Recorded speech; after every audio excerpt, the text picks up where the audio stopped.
എല്ലാവർക്കും കാട്ടിലത്തെ കിച്ചണിലേക്ക് സ്വാഗതം. ഇന്ന് നമ്മൾ പടവലങ്ങ തോരനാണ് ഉണ്ടാക്കുന്നത്. അപ്പോൾ ഇതെങ്ങനെ ഉണ്ടാക്കുന്നത് നോക്കാം. പടവലങ്ങ തോരൻ ഉണ്ടാക്കാൻ ആവശ്യമായ സാധനങ്ങൾ: ഒരു പടവലങ്ങ,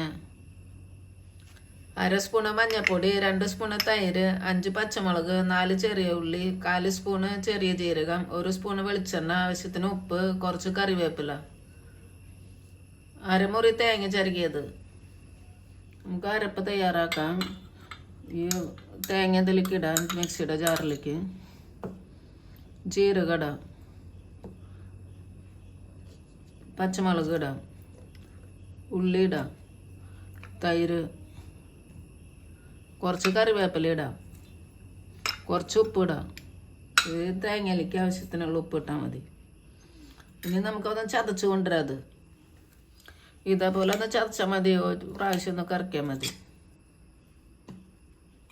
പടവലങ്ങ നമുക്ക് കട്ട് ചെയ്യാം. ഇതിൻ്റെ തൊലി ഇങ്ങനെ ചിരണ്ടി കളയാം. പടവലങ്ങയുടെ ഇതിൻ്റെ ഉള്ളിലത്തെ കുരും ഇതൊക്കെ എടുത്ത് കളയണം. ഇതേപോലെ എടുത്ത് കളയാം. പിന്നെ ചെറുതാക്കി കട്ട് ചെയ്യാം.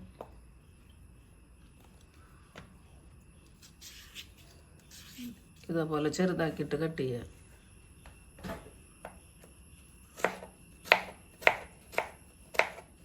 പടവലങ്ങ കട്ട് ചെയ്ത് കഴിഞ്ഞിട്ടുണ്ട്. ഇനി നമുക്കിത് കഴുകിയിട്ട് തോരനുണ്ടാക്കാം. പടവലങ്ങ തോരൻ ഉണ്ടാക്കാൻ സ്റ്റാർട്ട് ചെയ്യാം. ഇതിൽ കുറച്ച് വെള്ളം ഒഴിച്ചാൽ മതി. പടവലങ്ങയിൽ വെള്ളം ഉണ്ടാവും. കുറച്ച് ഉപ്പിടാം. ഒരു 1/4 സ്പൂൺ ഉപ്പ് ഇട്ടാൽ മതി. മഞ്ഞൾപ്പൊടി ഇടാം. കുറച്ച് കറിവേപ്പില ഇടാം. പച്ചമുളക് കീറിയിട്ട് ഇടാം. ഇനി ഇത് ഇളക്കിയിട്ടിട്ട് മൂടിയിട്ട് വേവിക്കാം. ഇതിലെല്ലാം മിക്സായി ഇനി മൂടിയിട്ട് വേവിക്കാം. 5 മിനിറ്റ് ആയിട്ടുണ്ട്. പടവലങ്ങ വെന്തുണ്ടാവും. നമുക്ക് അതിലത്തെ വെള്ളം വറ്റാൻ വരെ വെയിറ്റ് ചെയ്യാം. വെള്ളം ഇതിലത്തെ പെട്ടെന്ന് വറ്റിക്കൊള്ളൂ. ഇനി വെള്ളം വറ്റിണ്ട്. ഇത് വെന്തിട്ടുണ്ട് നന്നായിട്ട്. നമുക്കിതിലേക്ക് അരച്ചത് മസാല ഇടാം. പെട്ടെന്ന് ഉണ്ടാക്കാൻ പറ്റിയതാ. ഒരു 10-15 മിനിറ്റ് കൊണ്ട് നല്ല ടേസ്റ്റും റൈസിൻ്റെ കൂടെയൊക്കെ കഴിക്കാൻ നല്ല പടവലങ്ങ നല്ലതാണ് കഴിക്കുന്നത്. ഇതിലിട്ടിട്ട് യോജിപ്പിക്കുക നന്നായിട്ട്.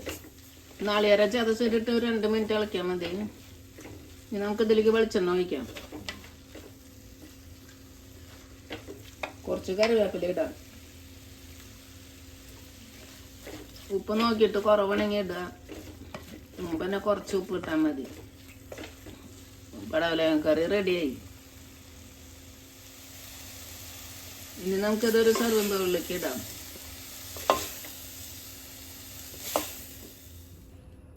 പടവലങ്ങ തോര റെഡി ആയിട്ടുണ്ട്. അപ്പോൾ എല്ലാവരും ട്രൈ ചെയ്ത് നോക്കുക. ഇഷ്ടമെങ്കിൽ ലൈക്ക് ചെയ്യുക, ഷെയർ ചെയ്യുക, കമൻറ്റ് ചെയ്യുക, സബ്സ്ക്രൈബ് ചെയ്യുക. താങ്ക്